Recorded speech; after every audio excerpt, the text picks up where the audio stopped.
So ಈಗ ನಟ ದರ್ಶನ್ ಸೇರಿ 13 ಆರೋಪಿಗಳೇನಿದ್ದಾರೆ ಅವರನ್ನ ಈಗ ಸ್ಥಳ ಮಹಜರಿಗೆ ಕರ್ಕೊಂಡು ಹೋಗಿದ್ದಾರೆ ಪಟ್ಟಣಗೆರೆ ಶೆಡ್ಡಿಗೆ. ಸೊ ದರ್ಶನ್ ಜೊತೆಗೆ ಮಾತನಾಡಲು ಆರೋಪಿಯನ್ನ ಪೊಲೀಸರು ಬಿಟ್ಟಿಲ್ಲ. ಸೊ ದರ್ಶನ್ ಮಾತನಾಡಿಸಲು ಮುಂದಾದ ಆರೋಪಿ ನಾಗರಾಜ್ ಆವಾಗ ಪೊಲೀಸರು ಬಿಟ್ಟಿಲ್ಲ. ಅಲ್ಲಿ ಆರೋಪಿ ನಾಗರಾಜ್ನನ್ನ ಗದರಿ ದೂರಕ್ಕೆ ಸರಿಸಿದ್ದಾರೆ ಪೊಲೀಸರು. ಸೊ ಪಟ್ಟಣಗೆರೆ ಶೆಡ್ನಲ್ಲಿ ಸ್ಥಳ ಮಹಜರನ್ನ ಮಾಡುತ್ತಾ ಇದ್ದಾರೆ. ಸೊ ಆರೋಪಿ ದರ್ಶನ್ ಜೊತೆಗೆ ಮಾತನಾಡಕ್ಕೆ ಹೋಗಿದ್ದಾರೆ. ಅಲ್ಲೇ ಇರುವಂಥವ್ರೆಲ್ಲ, ದರ್ಶನು ಕೂಡ ಆರೋಪಿನೇ. ಆರೋಪಿ ಜೊತೆಗೆ ಮಾತನಾಡಕ್ಕೆ ಕೊಡೋದಿಲ್ಲ ಅಲ್ಲಿ. ಯಾಕೆ ಅಂತಂದರೆ ಆಮೇಲೆ ತಮ್ಮ ವರಸೆಯನ್ನು ಬದಲಾವಣೆ ಮಾಡಿಕೊಳ್ಬಹುದು, ತಮ್ಮ ಹೇಳಿಕೆಯನ್ನು ಬದಲಾಯಿಸಿಕೊಳ್ಳಬಹುದು ಅನ್ನೋದು ಮುಖ್ಯವಾಗುತ್ತೆ.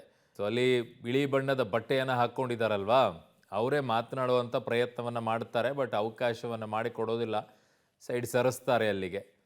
ಸೊ ಹಾಗಾಗಿ ಇವೆಲ್ಲವೂ ಕೂಡ ಪ್ರಕರಣದ ದಿಕ್ಕನ್ನು ತಪ್ಪಿಸೋಕೆ ಪ್ರಯತ್ನವನ್ನು ಪಡುವಂಥ ಕೆಲಸಗಳಾಗುತ್ತೆ. ಅಲ್ಲಿ ಮಾತನಾಡಿಕೊಂಡು ಮುಂಚೆ ಏನು ಹೇಳಿಕೆಯನ್ನು ಕೊಟ್ಟಿರ್ತೀವಿ ಅದಲ್ಲ ಈ ಥರ ಅಂತ ಹೇಳಿಕೆಯನ್ನು ಕೊಡೋಕೆ ಮುಂದಾಗಬಹುದು. ಕಾರಣ ಪೊಲೀಸರ ಮುಂದೆ ಕೊಟ್ಟಂಥ ಹೇಳಿಕೆನೇ ಫೈನಲ್ ಆಗೋದಿಲ್ಲ. ನ್ಯಾಯಾಧೀಶರ ಮುಂದೆ ಕೊಡುವಂಥ ಹೇಳಿಕೆ ಇದೆ 164, ಅದು ಅತಿ ಮುಖ್ಯವಾಗುತ್ತೆ. ಅಲ್ಲಿ ಹೇಳಿಕೆಯನ್ನು ಬದಲಾವಣೆಯನ್ನು ಮಾಡಿಕೊಂಡ್ರೆ ಬಹಳ ಕಷ್ಟ ಆಗುತ್ತೆ. ಸೊ ಹಾಗಾಗಿ ಇವೆಲ್ಲವೂ ಕೂಡ ಪ್ರಾಮುಖ್ಯತೆಯನ್ನು ಪಡ್ಕೊಳ್ಳುತ್ತೆ. ಈಗ ನನ್ನ ಸಹೋದ್ಯೋಗಿ ಮುರಳೀಧರ್, ಕ್ರೈಮ್ ಬ್ಯೂರೋ ಹೆಡ್ ಮುರಳೀಧರನ ಸಂಪರ್ಕಕ್ಕೆ ಸಿಗ್ತಾ ಇದ್ದಾರೆ. ಮುರಳೀಗ ಏನೆಲ್ಲ ಮಾಹಿತಿಗಳು ಬರ್ತಾ ಇದೆ, ಯಾವ ರೀತಿಯಾದ ತನಿಖೆ ನಡೀತಾ ಇದೆ, ಸ್ಥಳ ಮಹಜರ್ ಹೇಗೆ ಸಾಗ್ತಾ ಇದೆ?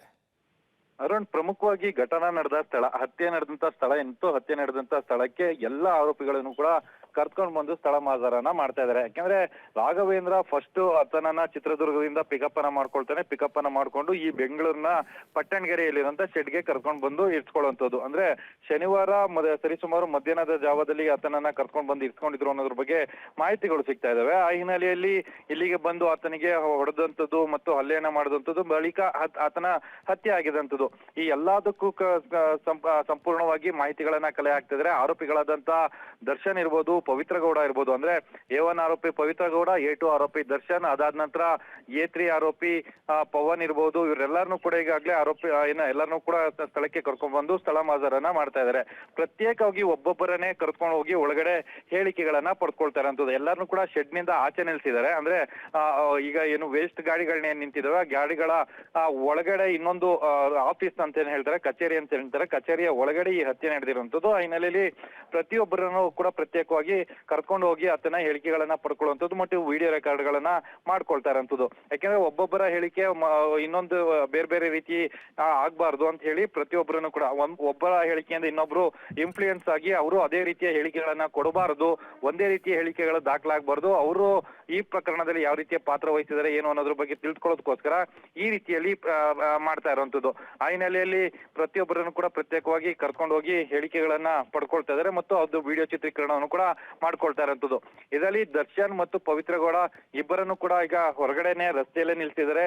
ಅಂದ್ರೆ ಕಚೇರಿ ಏನಿತ್ತು, ಕಚೇರಿಯ ಒಳಗಡೆ ಕರ್ಕೊಂಡು ಹೋಗಿಲ್ಲ, ಅವರನ್ನ ಹೊರಗಡೆ ನಿಲ್ಸಿರುವಂತದ್ದು. ಶವವನ್ನು ತೆಗೆದುಕೊಂಡು ಹೋದಂತ 3 ಜನ ಆರೋಪಿಗಳೇನಿದ್ರು, ಕಾರ್ತಿಕ್ ಅಲಿಯಾಸ್ ಕಪ್ಪೆ, ವಿನಯ್ ನಾಯಕ್ ಮತ್ತೆ ಕೇಶವ್ ಮೂರ್ತಿ, ಈ ಮೂವರನ್ನ ಈ ಕಳೆದ 1 ಗಂಟೆ ಹಿಂದೆನೆ ಕರ್ಕೊಂಡು ಬಂದು ಅವರ ಬಳಿಯಲ್ಲಿ ಹೇಳಿಕೆಗಳನ್ನ ಪಡ್ಕೊಳ್ಳುವಂಥದ್ದು, ವಿಡಿಯೋ ರೆಕಾರ್ಡ್ ಅನ್ನ ಮಾಡ್ಕೊಳ್ಳುವಂತ ಒಂದಷ್ಟು ಪ್ರಕ್ರಿಯೆಗಳನ್ನ ಮಾಡ್ತಾ ಇದ್ರು. ಈಗ ದರ್ಶನ್ ಪವಿತ್ರ ಗೌಡ ಅವರನ್ನು ಕೂಡ ಪ್ರತ್ಯೇಕವಾಗಿ ಒಬ್ಬೊಬ್ಬರನ್ನೇ ಕರ್ಕೊಂಡು ಹೋಗಿ ಹೇಳಿಕೆಗಳನ್ನ ಪಡ್ಕೊಳ್ಳೋ ಪ್ರಯತ್ನಗಳನ್ನ ಪೊಲೀಸರು ಮಾಡ್ತಾರಂಥದ್ದು. ಸ್ಥಳ ಮಹಜರನ್ನ ಮಾಡ್ತಾರೆ ಮತ್ತು ಪಂಚರು ಅಂತಾನೆ ಹೇಳ್ತಾರೆ, ಸರ್ಕಾರಿ ಅಧಿಕಾರಿಗಳೇನಿರ್ತಾರೆ ಅವರನ್ನು ಕೂಡ ಕರೆದುಕೊಂಡು ಸಹಿಯನ್ನ ಮಾಡಿಸ್ಕೊಳ್ಳುವಂಥದ್ದು.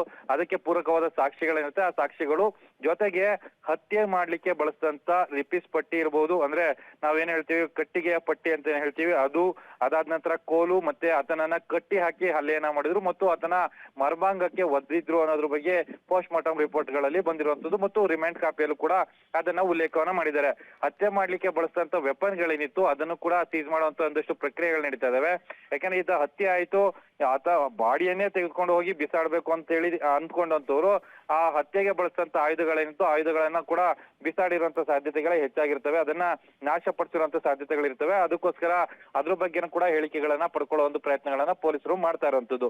ಅರುಣ್, ಇಲ್ಲೊಂದು ಘಟನಾವಳಿ ನಡೀತು, ದೃಶ್ಯಾವಳಿಗಳಲ್ಲಿ ನೀವು ನೋಡ್ತಾ ಇದ್ರಿ, ಆ ವಿಚಾರವನ್ನು ಕೂಡ ಹೇಳಿದ್ರಿ. ಈಗ ಅಂದ್ರೆ ನಾಗರಾಜು, ಪವಿತ್ರ ಗೌಡ ಮತ್ತೆ ವಿನಯ್ ಮತ್ತು ದರ್ಶನ್, ಈ 4 ಜನ ಆರೋಪಿಗಳು ಒಬ್ಬರೊಬ್ರು ಮಾತಾಡ್ಕೊಳ್ಳಿಕ್ಕೆ ಮುಂದಾಗ್ತಾರೆ. ಆ ಸಂದರ್ಭದಲ್ಲಿ ಪೊಲೀಸರು ಎಲ್ಲರೂ ಬಂದು ಅವ್ರ ಎಲ್ಲರನ್ನು ಕೂಡ ಚದುರಿಸುವ ಒಂದು ಪ್ರಯತ್ನವನ್ನು ಮಾಡ್ತಾರೆ. ಆದ್ರೆ ನಾಗರಾಜ್ ಹೋಗಿ ದರ್ಶನನ್ನ ಮಾತಾಡ್ಸೋ ಪ್ರಯತ್ನವನ್ನ ಮಾಡ್ತಾನೆ ಮತ್ತು ಪವಿತ್ರ ಗೌಡ ಹೋಗಿ ದರ್ಶನ್ ಮಾತಾಡ್ಸೋ ಪ್ರಯತ್ನಗಳನ್ನ ಮಾಡ್ತಾರೆ.